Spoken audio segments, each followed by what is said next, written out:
Hello everyone, welcome to my channel. My name is Sujata Parihar और इस video में हम कवर करेंगे क्लास 11th माइक्रो इकोनॉमिक्स के चैप्टर नंबर 4 के बारे में। चैप्टर का नाम है consumer's equilibrium indifference curve analysis. ये है पार्ट 1। इस चैप्टर को हम 2 पार्ट में कवर करेंगे। रेफरेंस हमने टीआरजे वीके ओरिजी की बुक से लिया है। टॉपिक्स हमको कौन कौन से कवर करने हैं? Indifference curve analysis as different from utility analysis. Second topic है assumptions of IC analysis of consumer's equilibrium. Third है indifference set and indifference curve. ये हम पार्ट 1 में कवर करेंगे। पार्ट 2 के टॉपिक से हमारे features properties of indifference curve, consumers budget, optimum choice of the consumer. तो ये 6 टॉपिक हैं टोटल जो हमको इस चैप्टर में कवर करने हैं। सबसे पहला टॉपिक है हमारा indifference curve analysis as different from utility analysis. कि indifference curve analysis utility analysis से डिफरेंट है। हमने थर्ड चैप्टर में पढ़ा था, एक कार्डिनल यूटिलिटी पढ़ी थी और एक ऑर्डिनल यूटिलिटी पढ़ी थी। जो कार्डिनल यूटिलिटी थी कि उसमें हम हमारी जो सेटिस्फेक्शन है उसको कैसे मेजर करते थे कि 1 नंबर 2 नंबर मिला 3 नंबर मिला, ऐसे मेजर करते थे हम। ठीक है। और ऑर्डिनल यूटिलिटी में हम कैसे मेजर करते थे? मोर और लेस में, यानी कि हाँ इससे मुझे ज्यादा मिली, इससे मुझे कम मिली, ऐसे हम हमारी सेटिस्फेक्शन को मेजर करते थे, जो हमने चैप्टर 3 में पढ़ा था। तो चैप्टर 3 जो हमने पूरा पढ़ा था वो कार्डिनल यूटिलिटी के हिसाब से पढ़ा था।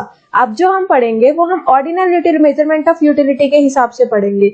यानी कि अकॉर्डिंग टू दिस कॉन्सेप्ट, देखो स्टार्टिंग से पढ़ते हैं। IC analysis, indifference curve analysis of consumers equilibrium is based on the concept of ordinal measurement of utility।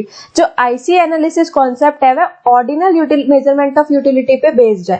यानी कि हम हमारी satisfaction को more और less में मेजर करते हैं, हाई और लो में मेजर करते हैं कि इससे हमें, इस पर्टिकुलर प्रोडक्ट से हमें जो सेटिस्फेक्शन मिली है वो हमें दूसरे प्रोडक्ट के मुकाबले ज्यादा मिली है।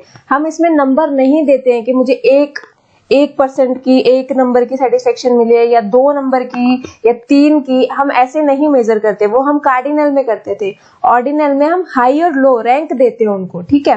तो according to this concept utility is only ranked as high और लो। इसमें हाई और लो में रैंक की जाती है हमारी यूटिलिटी। ठीक है, या फिर मोर और लेस, एक ही बात हो गई। It is never expressed in terms of units like 1 2 3। हम इसको 1 2 3 4 5 ऐसे नंबर्स में एक्सप्रेस नहीं करेंगे।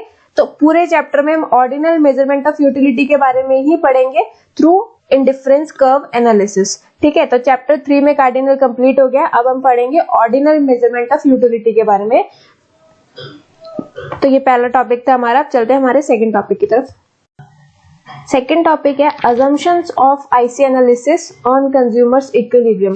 जब हम इंडिफरेंस कर्व एनालिसिस पढ़ते हैं तो उसकी कुछ assumptions होती हैं कंज्यूमर इक्विलिब्रियम के पॉइंट ऑफ व्यू से। तो वो क्या है, assumptions क्या है उनकी? पहली assumptions है money income of the consumer is given and does not change. कि जो इनकम है कंज्यूमर की वो गिवन है, हमको पहले से बताई हुई है कि इतनी है या इतनी है, जितनी मर्जी है वो गिवन है, हमको बताई हुई है और वो चेंज नहीं हो सकती। जो भी कंज्यूमर है उसकी इनकम चेंज नहीं होगी, वो ऑलरेडी गिवन है। सेकेंड assumption है, ये हम अज्यूम करके चलते हैं कि उसकी इनकम चेंज नहीं होगी, उतनी रहेगी। ये इस पर्टिकुलर टॉपिक की एक assumption है। नेक्स्ट है the consumer spend his income on such goods which can be substituted for each other like apples and orange। जो कंज्यूमर है वो ऐसे गुड्स पे अपनी इनकम को स्पेंड करते हैं जो एक दूसरे के सब्स्टिट्यूट हो। जैसे एप्पल और ऑरेंज एक दूसरे के सब्स्टिट्यूट है ना, कि एक की जगह दूसरे को हम यूज कर सकते हैं। तो कंज्यूमर्स, हमने ये अज्यूम कर लिया है कि कंज्यूमर्स वहां अपनी इनकम को स्पेंड करेंगे जिनके जो एक दूसरे के सब्स्टिट्यूट हो। नेक्स्ट है द कंज्यूमर प्रेफरेंस या फिर स्केल ऑफ प्रेफरेंस जो होगी कंज्यूमर की for the two goods is well defined. उनकी प्रेफरेंस वेल डिफाइंड होगी पहले से ही। Generally speaking his intensity of desire for a good would increase when he has less of it. Likewise his intensity of desire for a good would decrease when he has more of it. ठीक है। अगर एक consumer के पास कोई product है, मान लो Apple है, अगर उसके पास इसकी क्वांटिटी कम है तो इसको लेने के लिए उसकी जो डिजायर है वो इंक्रीज होगी। अगर क्वांटिटी कम है तो डिजायर इंक्रीज होगी। अगर क्वांटिटी ज्यादा है तो डिजायर डिक्रीज होगी। कोई भी एक प्रोडक्ट जिसकी क्वांटिटी आपके पास ज्यादा है तो उसको और खरीदने की डिजायर आपके अंदर कम रहेगी, और कोई भी प्रोडक्ट जिसकी क्वांटिटी आपके पास कम है तो उसको खरीदने की डिजायर आपके अंदर ज्यादा रहेगी। तो ये भी एक अजम्पशन है। More of a good always gives more satisfaction to the consumer, this is called monotonic preference for a good. कि जितना ज्यादा गुड्स आपके पास होंगे उतनी ज्यादा सेटिस्फेक्शन आपको मिलेगी। इसको हम बोलते हैं मोनोटोनिक प्रेफरेंस बोलते हैं किसी पर्टिकुलर गुड्स के लिए। कि जितने ज्यादा गुड्स आपके पास होंगे, जितने ज्यादा प्रोडक्ट आपके पास होंगे, उतनी ज्यादा आपको सेटिस्फेक्शन मिलेगी। नेक्स्ट है the consumer is rational, he always maximize his satisfaction. Consumer जो होता है वो रैशनल होता है, उसको सिर्फ अपनी सेटिस्फेक्शन को बढ़ाना है, किसी ने कैसे करके मैक्सिमाइज करना है अपनी सेटिस्फेक्शन को। ठीक है, तो ये कुछ अजम्पशंस थी।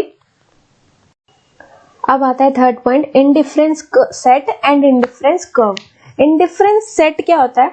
Indifference set is a set of those combinations of two goods which offers the consumer the same level of satisfaction so that the consumer is indifferent across all combinations in his indifference set। कि ये वो combinations होता है दो goods के बीच में जहां पे कंज्यूमर को मैक्सिमम सेटिस्फेक्शन मिल रही हो। अलग अलग कॉम्बिनेशंस हमने बनाए हैं, एक कॉम्बिनेशन, दूसरा कॉम्बिनेशन, तीसरा कॉम्बिनेशन, चौथा कॉम्बिनेशन, पांचवा कॉम्बिनेशन, अलग अलग कॉम्बिनेशन हमने बनाए, और हर कॉम्बिनेशन में उसको सेटिस्फेक्शन हर कॉम्बिनेशन से सेटिस्फेक्शन सेम मिल रही है। तो वो पूरा सेट जो हुआ कॉम्बिनेशन का वो इंडिफरेंट सेट हुआ। किसी की समझ नहीं आया मैंने क्या बोला? देखो, हम कुछ कॉम्बिनेशन बनाते हैं, दो प्रोडक्ट हम ले लेते हैं, एक एप्पल ले लेते हैं और एक हम ऑरेंज ले लेते हैं। अब हम इनके कॉम्बिनेशंस बनाते हैं। एक हो गया कॉम्बिनेशन ए, हम यहाँ पे हम एक एप्पल ले रहे हैं तो हम 10 ऑरेंज ले रहे हैं। जब हम एक एप्पल लेंगे तो हमने कितने ऑरेंज लिए? 10। यहाँ पे कंज्यूमर क्या कर रहा है? अपनी जो उसकी इनकम है उसको स्पेंड कर रहा है दो गुड्स में, अलग अलग गुड्स में। ठीक है, एक एप्पल में और एक इसमें ऑरेंज में, सॉरी, क्योंकि ये दोनों गुड एक दूसरे के क्या है? सब्स्टिट्यूट है, हम ऐसा मान के चलते हैं। तो पहला जो कॉम्बिनेशन वो हमारा बना है वो ये बना है कि अगर हमने एक एप्पल खरीदा तो हम 10 ऑरेंज खरीदेंगे। दूसरा कॉम्बिनेशन हमने ये बनाया कि अगर हमने 2 एप्पल खरीदे तो हम 7 ऑरेंज खरीदेंगे। यहाँ पे भी हमें वही सेटिस्फेक्शन मिली जो हमें यहाँ मिली। अब तीसरा कॉम्बिनेशन ये बनाया कि अगर हमने एप्पल 3 किए तो हमने ऑरेंज 5 कर दिए। यहाँ पे भी हमें वही सेटिस्फेक्शन मिल रही है। लास्ट कॉम्बिनेशन ये बनाते हैं कि अगर हम एप्पल 4 करते हैं तो ऑरेंज भी हम 4 कर देते हैं।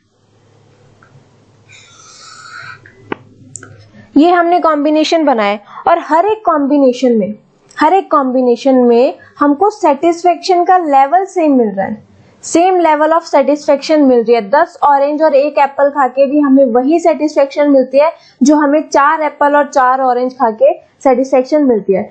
तो ये जो कॉम्बिनेशन बने ABCD, इनको हम कंज्यूमर के हिसाब से हमने इनको स्पेसिफाई किया है, उनकी प्रेफरेंस के हिसाब से कि उसकी क्या प्रेफरेंस हो सकती है दोनों गुड्स को लेके।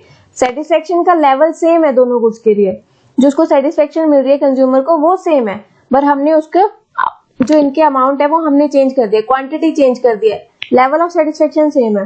ठीक है, क्योंकि इनके कॉम्बिनेशन के सेटिस्फेक्शन में कोई डिफरेंस नहीं है। कंज्यूमर जो है वो इनडिफरेंट है, उसको किसी तरीके का कोई फर्क नहीं पड़ता है किसी भी कॉम्बिनेशन को चूज करने में, क्योंकि उसका लेवल ऑफ सेटिस्फेक्शन सेम है। इसलिए इस पूरे सेट को हम, जो हमने कॉम्बिनेशंस का सेट बनाया है, इसको हम बोलते हैं इनडिफरेंट सेट। जहां पे कंज्यूमर का सेटिस्फेक्शन लेवल हर एक कॉम्बिनेशन की अलग अलग क्वांटिटी होने के बावजूद भी सेम हो, वो होता है हमारा इनडिफरेंट सेट, जहां पे आपको सेम लेवल ऑफ सेटिस्फेक्शन मिल रहा हो अलग अलग कॉम्बिनेशन में। तो indifferent set is a set of those combinations of two goods which offers the consumer the same level of satisfaction, जहां पे कंज्यूमर को सेम लेवल की सेटिस्फेक्शन मिल रही है अलग अलग कॉम्बिनेशंस में।